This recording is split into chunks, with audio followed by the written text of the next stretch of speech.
troisième journée de Ligue des Champions, occasion parfaite de tenter un prono sur Unibet, 100 € remboursés sur votre premier pari grâce au lien en description, conditions pour jouer en bas de l'écran.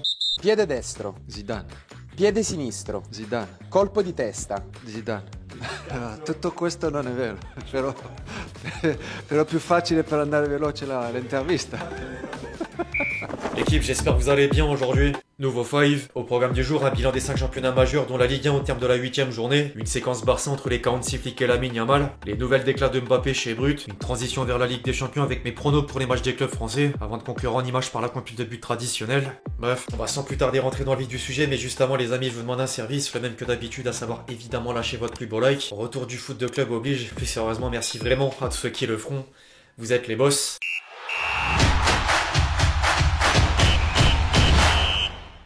La journée de reprise du foot de club aura tenu toutes ses promesses. En Ligue 1, le haut du classement a connu pas mal de mouvements après la mauvaise opération de Lyon battue sur la pelouse de Nice. Certains résultats inattendus à l'image de Paris et Monaco tenus en échec par Strasbourg et Angers. Et les coups gagnants de Marseille et Lens, tombeurs de Le Havre et du Paris FC, pour l'un reprendre la première place du PSG et l'autre être au pied du podium. L'OM et le Racing peuvent remercier Greenwood et Thomasson, auteur d'un quadruplé et double passeur décisif. De quoi figurer dans le 11 type de l'équipe. A noter qu'il est complété par deux Lillois, deux Niçois et deux Strasbourgeois dont Pani Kelly, nouveau meilleur buteur du championnat de France. Derrière, Rennes enchaîne un quatrième match nul consécutif, synonyme de danger pour l'avenir d'Habib Bey. Le club breton aurait d'ores et déjà ciblé l'ancien entraîneur monégasque Philippe Clément en vue de lui succéder sur le banc rennais. Affaire à suivre. En parallèle, les 14 championnats majeurs ont également donné quelques surprises. Entre la Bundesliga où le Bayern s'est imposé dans le Der Klassiker en étant encore porté par Harry Kane, auteur d'un 19e but toute compétition confondue, plus Michael Olise venu doubler la mise. Dortmund descend du podium derrière Leipzig et Stuttgart, tandis que le Leverkusen de Ullmann recolle le groupe de tête. La première ligue où Liverpool a subi une troisième défaite consécutive en réception de Manchester United. Du coup, Arsenal confirme le statut de leader avec 3 points d'avance sur Manchester City.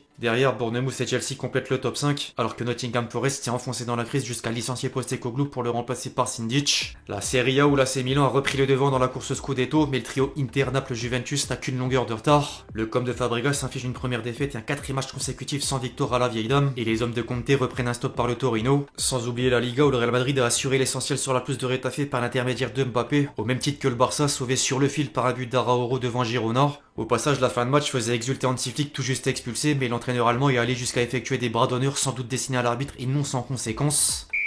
Il risque une sanction plus importante que prévu. L'arbitre n'a peut-être pas fait mention du geste dans le compte-rendu du match, mais la fédération espagnole pourrait intervenir pour sanctionner de façon plus lourde. À l'instant T, c'est un match de suspension, du coup Hansi Flick sera tout de même absent lors du Classico dimanche. L'entraîneur allemand voulait néanmoins faire un mea culpa. Je suis pas plus nerveux qu'avant, mais mes émotions sont plus les mêmes qu'avant. Au Bayern, lors de la victoire 8-2 contre le Barça, il y avait des images où je souriais jamais devant les buts. Maintenant, je ressens plus d'émotions, ce club m'a transformé. J'adore Barcelone, je veux tout donner pour ce club. Par contre, il y a certaines choses que je fais sous le coup de l'émotion. J'aime pas que mon petit-fils me voit à la télévision agir comme ça. Je devrais peut-être changer de comportement. En dehors d'Hansi Flick, sinon, Lamine Yamal est toujours sujet à polémique. La presse catalane a rapporté que la pépite espagnole signe plus de maillots car il envisage de commercialiser ses autographes. Un site spécialisé dans la vente de produits dérivés signés par les stars du foot aurait séduit le plan du joueur, et ses agents lui ont conseillé d'arrêter les signatures d'autographes en attendant la mise en place du projet. Choix particulier mais un peu dans l'air du temps. Le rival fait quant à lui face au cas Hendrick. Un temps décidé à gagner une place de titulaire coûte que coûte, la pépite brésilienne serait désormais enclin à partir lors du mercato hivernal. Il a encore passé un match sans jouer une seule minute sur la pelouse de Retafe malgré un échauffement, de quoi amener de nouvelles tensions avec Xabi Alonso et une situation propice à un départ. Quelques jours plus tôt, certaines sources avaient remis la rumeur olympique de Marseille au goût du jour, même si le joueur préfère un prêt en Liga. Plus d'infos à venir dans les prochaines semaines. En dehors du cas Hendrick, Mbappé vient de faire 2 petites sorties remarquées. Au-delà d'être performant sur le terrain, le Kicks a répondu à quelques questions du média brut. L'occasion pour lui d'aborder l'adaptation à la vie en Espagne. Ici, ils font très bien la paella. Les gens vont penser que c'est cliché, mais elle est vraiment bonne.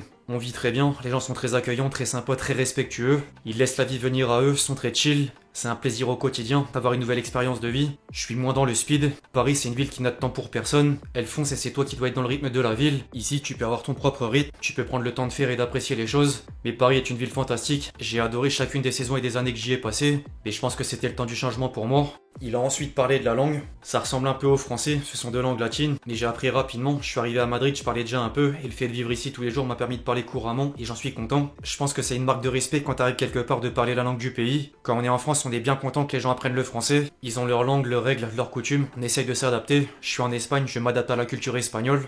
Une partie de la déclasse, c'est un tacle indirect à Neymar au PSG et en France.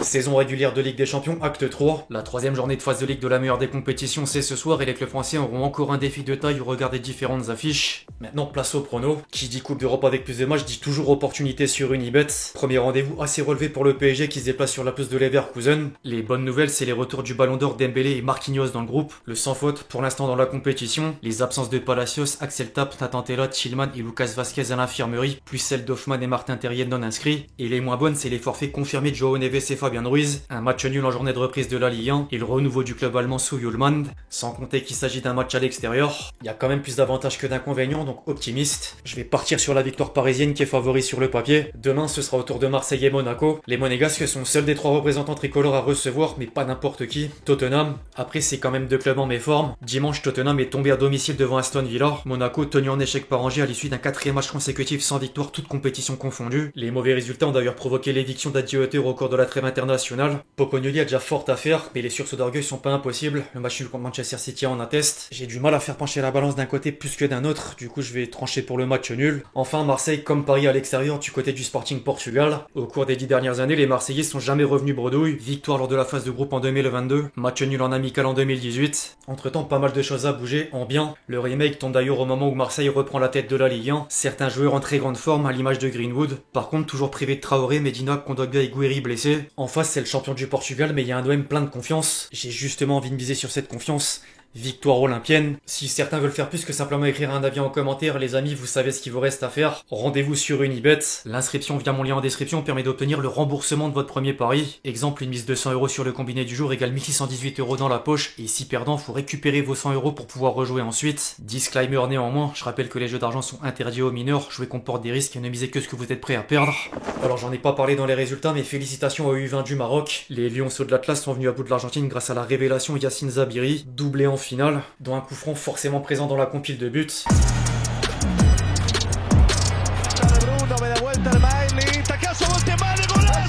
Avec Nico Pape sur la baguette, Nico Pape pied gauche.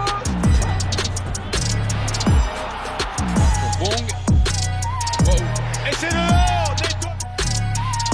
Leao. El número 21. Busca el pelotazo. Golazo. Messi settled in, keeping control. Messi. La frappe.